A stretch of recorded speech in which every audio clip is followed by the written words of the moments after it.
So glad she can do this. I can't. We same. Very good. Right side, they told me.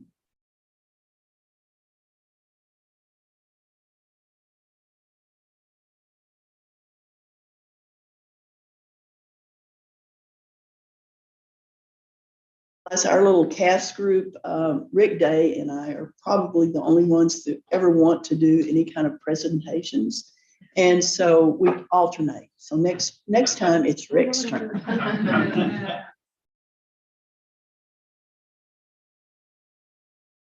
Get it back to her screen. It started on this quest because we did some projects, and I had when we had to do some title changes to some property on the ranch that was bought in 1950, we began to look at the abstracts, and I literally went through books of abstracts about Yatal and began to realize that there was a lot of information that was about the historical and our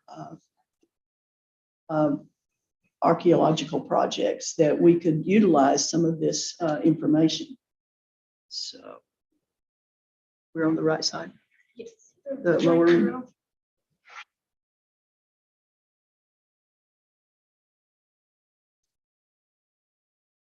So I want to tell you about the surveying parties that were operating in the Texas Panhandle and the Rolling Plains as early as 1856.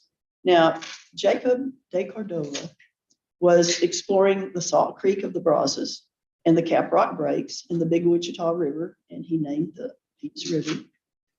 He found a big tributary off of the Red, which was a big sandy creek, river at the time. And in doing so, he found an unnamed tributary, which he named for the man who had hired him. That was Elisha Pease. Well, this settled kind of something that one of our local historians had always said. It was the Pease River was named for the buffalo peas that were on it. Well, he had some wildflower that, and I think it was probably woolly loco or milk vetch that he was calling buffalo peas, but nobody else did. And I kept saying, no, that's not right. There was a Elisha Pease that was governor of Texas, and that's for whom it was named. I haven't convinced him yet. But while facing the threats from Indian attacks and illness, and volatile weather, adverse terrain, and wild animals, these trailblazers established survey lines, located the state of Texas patents and land certificates for school, for railroads, for organizations, and individuals. By using the Texas General Land Office patent search, I was able, by name, abstract, title, and surveyors' field notes and other documents, to provide and clarify historical data for our archaeological projects for Canyonlands. Utilizing these surveyors' field notes, diaries, maps, and observations. The observations were very important because they were told, you write those notes in the field. You don't write them after you get back to the office or you get back to your camp. And so that became on-site information that was gleaned by members of this Canyonlands group for several of our projects. An understanding of who these surveyors were, the trailblazers, as we have determined, and what their goals were and how they operated, can facilitate the use of materials for others in this Caprock region or the Southwest Federation. This slide is a small surveyors party, typically consisted of a chief, and you're going to be interested to know the man that looks like the chief is not. It's the man with the first on the left, and he has buttons across his shirt. That is our transit man. However, the other two men who look very prestigious, they were the chain, what we call the chief. We have the chief, and he was a chief, and then these were the transit man and two chain men and two flag men and a corner builder, and then two chain carriers and a cook. And you will notice that you might figure out who the cook is right away, because the cook also had to do the work of being a digger and making earthen mounds that marked the line of the survey. Sometimes he also was a protector of the surveyors. So to protect these men occupied in the sighting and recording, larger parties were able to hire guards and gun holders equipped with 44 Winchesters and a supply of $40 ammunition.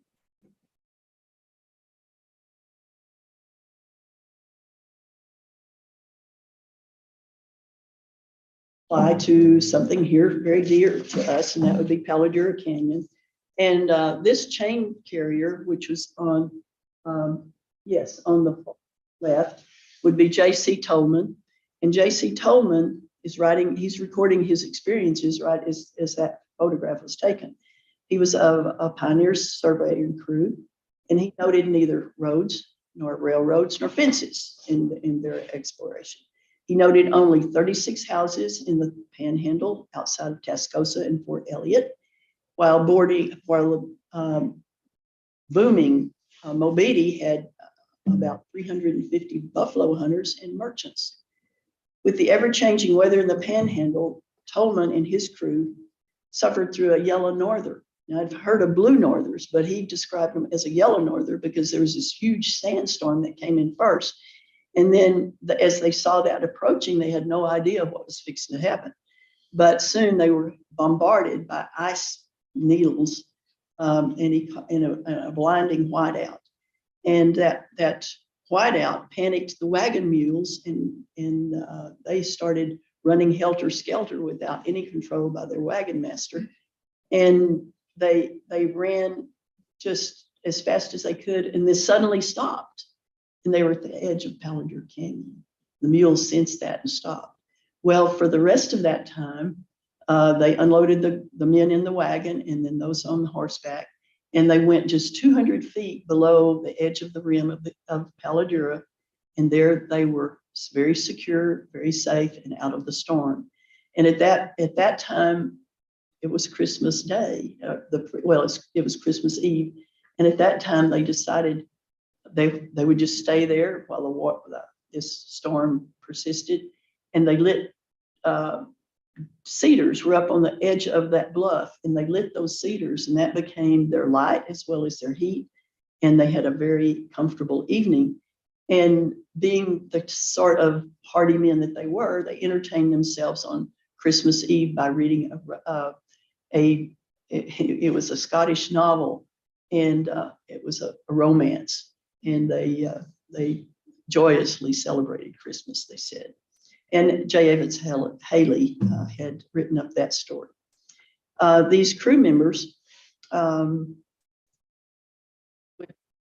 this vast chasm of the Paladura Canyon, they were unable to do the chain line as they would normally do.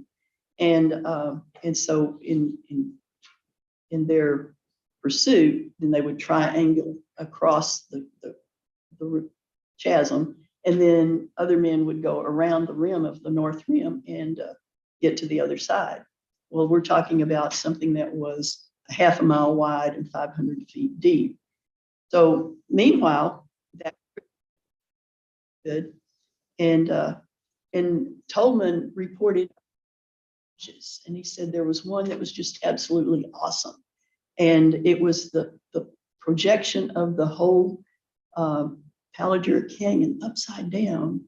It burst. And these things were very confusing to those surveyors because sometimes there was distortions.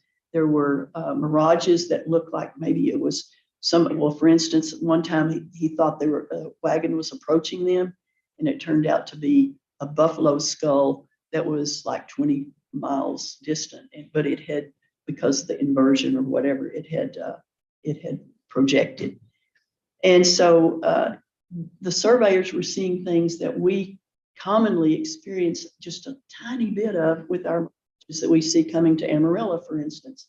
And at our very last meeting here, my friend Carol and I marveled at the wonderful mirages that we were seeing on the edge of the wheat fields. So They also were able to see things like the mustangs and the turkeys and antelopes and of course the huge amount of buffalo bones that were scattered across the prairie from the recent slaughters. So these fellas would be starting at sunrise to avoid a refraction distortion. And the transit man would take the first sighting of the day at the last sod marker by using his transit. And the transit there has a solar compass. We really appreciated that and thought that was a much better way than just a handheld compass. So the front flagmen would lope out a half a mile, where a pound of sod would mark a spot. And they would take a back sighting. And he had that figured out pretty well so that he could lope a half a mile without too much problem. And he sighted. And then he would lope that next half mile, and then the second flagman would take his place. The chainmen were walking every step and stretched out what we call the Gunter chain. And it would be a link of 100 links, which measured 66 feet. Now, it took 80 chains to make a mile, equivalent to 4 survey lines on a square of a 640 section. And this lowly chain carrier's work was so important in the crucial measurement that it had to be signed by those surveyors, the chain men. And that report then was submitted to the deputy surveyor. He in turn submitted his work to the General Land Office Commissioner. Now, Tolman had made the claim that his chaining crew averaged 7 carefully measured miles a day, 7 days a week for 7 years without making appreciable errors. However, the inaccuracies and survey mistakes that were made, some of them were because we did not have the wasn't correctly placed until 1902. So a lot of those surveys that came off of that had created mistakes, and they had to be corrected later. This haste was attributed to the land boom, and the Republic of Texas, as well as the state of Texas, were without money, and it was necessary that this land sold and in the hands of people and get some tax revenue going. So the public domain land reaped a harvest for land speculators, for such as John Gibson, whose dad had a lot of certificates but had never surveyed it, and then there was, for instance, the Texas Pacific Railway had a huge amount of certificates that they then were able to sell. And of course, the state of Texas then had land that they were going to sell. So all of that, there was a dire need of revenue for building, for instance, the capital of Texas in Austin, for the dredging of the Sabine, the Trinity, and Angelina and other rivers, for buying steamships, for building the Central National Road, to build ship channels and irrigation canals, and paying those surveyors for their work, because Texas had no money. So those surveyors would then sometimes take as much out of a section, maybe a quarter or a third, and it was whatever they could get. But then that became their land that they could sell for whatever they could get. In 1873, surveyor W.S. Mabry took on 5 workers in 3 surveying parties. One headed up by George Spiller from Fort Phantom Hill near Abilene. Their route led to the Double Mountain Fork, the Salt Fork of the Brazos, and up the Canyon Blanco, where they camped on the McKenzie Trail.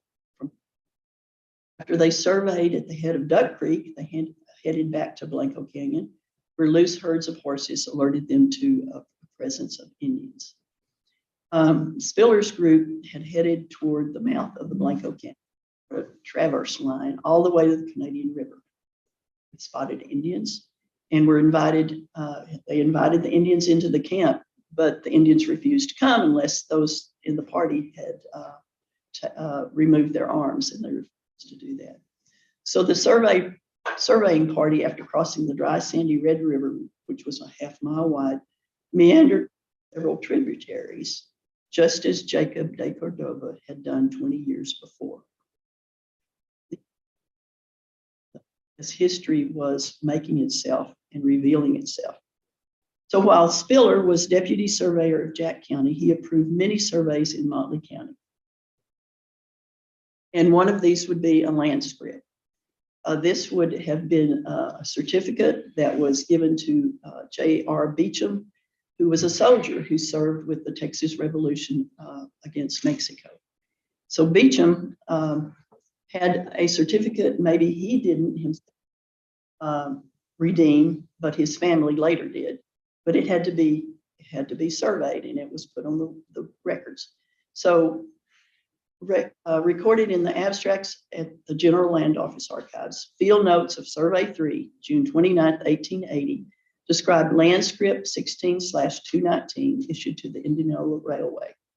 Part, the abstract's description reads, from thence, north 1900 varas, and that would be 1 mile, to the small pipe in the prairie. Then east at 180 varas, Mackenzie Trail. And then 1800 varas to a pile of stone. This pointing of the military trail of the U.S. Army's 4th Cavalry was investigated and utilized in Rick Day's paper, Mackenzie on the Middle Peas, that he did for the Southwest Federation the last time we met, I believe. So while the state mandates to locate land script in undeveloped areas, engineer Charles Ulrich Conley, Connellee,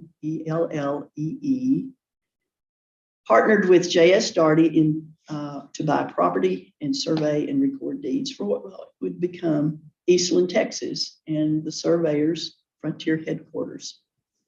Conley, out with a crew of 8 in 1875 to lay a line to the New Mexico border, like a straight line from to the New Mexico border.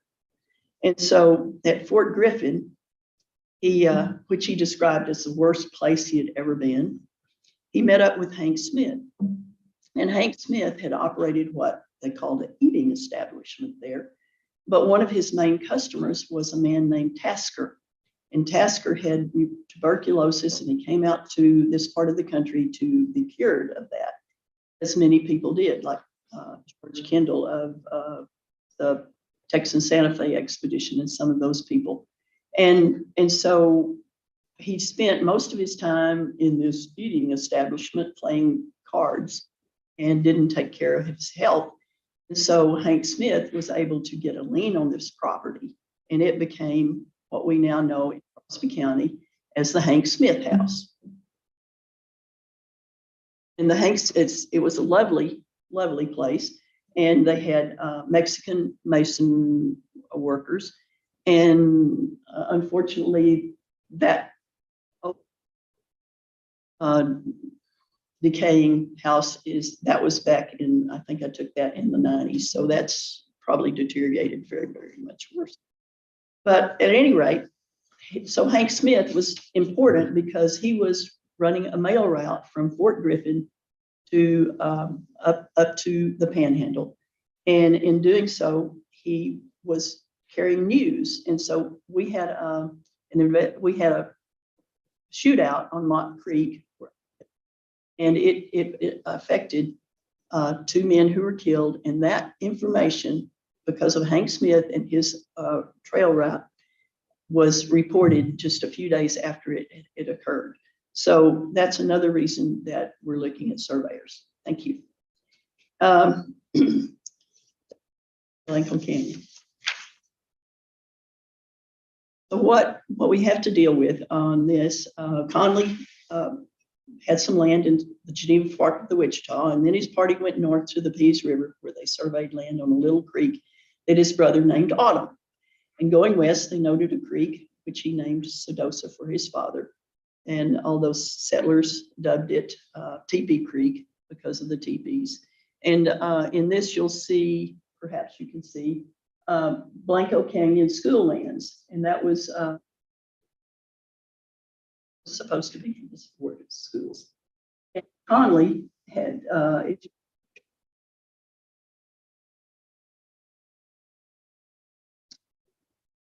exactly, a section, but he was picking up the best watered sections as his work for surveying. And so he did very well. So on the other side, you have a John Gibson block, and that was because Gibson, all those certificates, which he then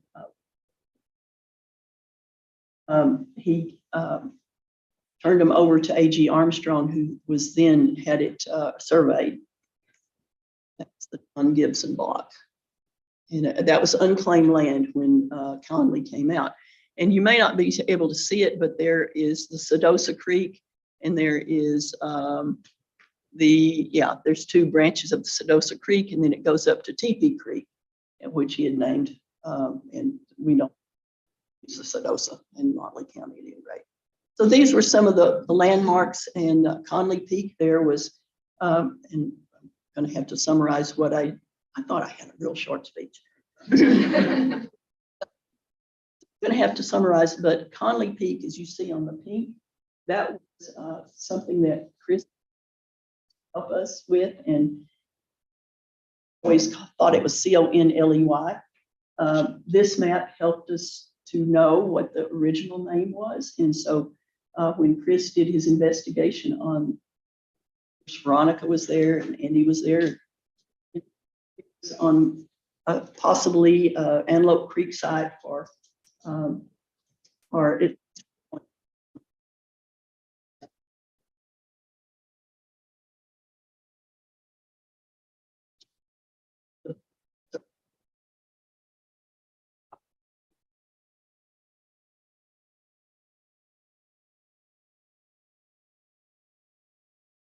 John Hall Creek, which we've never known that was John Hall Creek, and Jones Creek as well.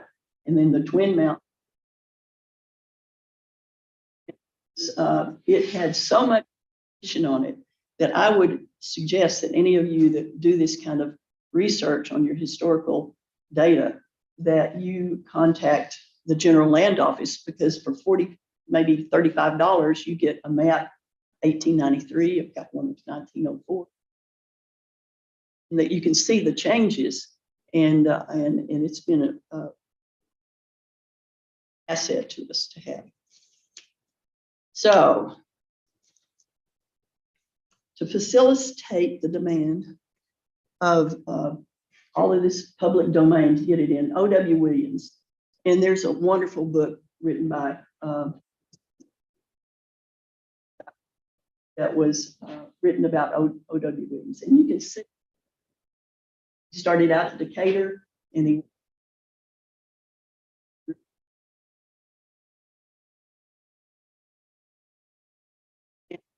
Blanco Canyon. And so all of that has information for us about what was happening in this area. And he went to Asker's Ranch many times. Evidently it was always, you could pick up mail, or but interesting things that Conley did was his job was to go all the way to the New Mexico line, but he got as far as Hale Center, and he put a bottle in the corner that was supposed to serve for all of the people that followed him. It's a bottle. And so when O.W. Williams searched for it, he couldn't find any bottle whatsoever. So that had to be another corner. And so what this O.W. Williams was doing was going up to places that he had certificates for. So it might be having to go off of one corner line and then going miles to get somewhere else. In fact, he talks about how he was so tired he had to stop and rest, and they went on without him, and he planned to follow him later, but he was in such physical shape that he couldn't go later, and he was lost. He didn't have anybody, and they were not going where they thought they were going to go, but they came back, retracked their trail, and they did find him, and he never.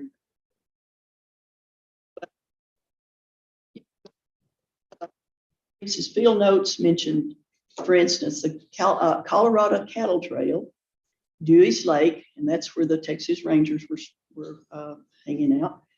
Tasker's Ranch at Canyon Blanco, Mackenzie Trail Northwest, Raft City, Fort Griffin, 1,000 buffalo in high mating season.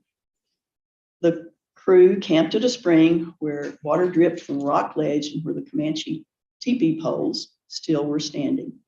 Williams named it Jessamine, maybe he had a girlfriend, Jessamine Springs, but it was the name given by cowboy Frank Collinson that stuck, and that was Roaring Springs. Maidenhair fern, grapes, wild currants, plums, and black walnuts were noted. So conclusion, I'm concluded.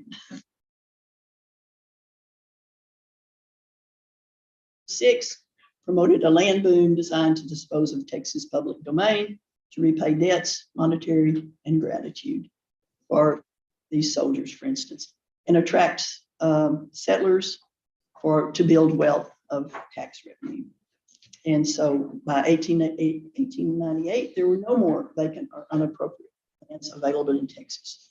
And so we had a land boom that then was the Matador Ranch, and they bought 800,000 acres. But when they sold in 1950, it had to be surveyors that went in and corrected all those mistakes that had been made in the haste. And there were little strips and odd strips, and they were unclaimed land, and Matadors had to buy it before they could actually sell it. So there you go.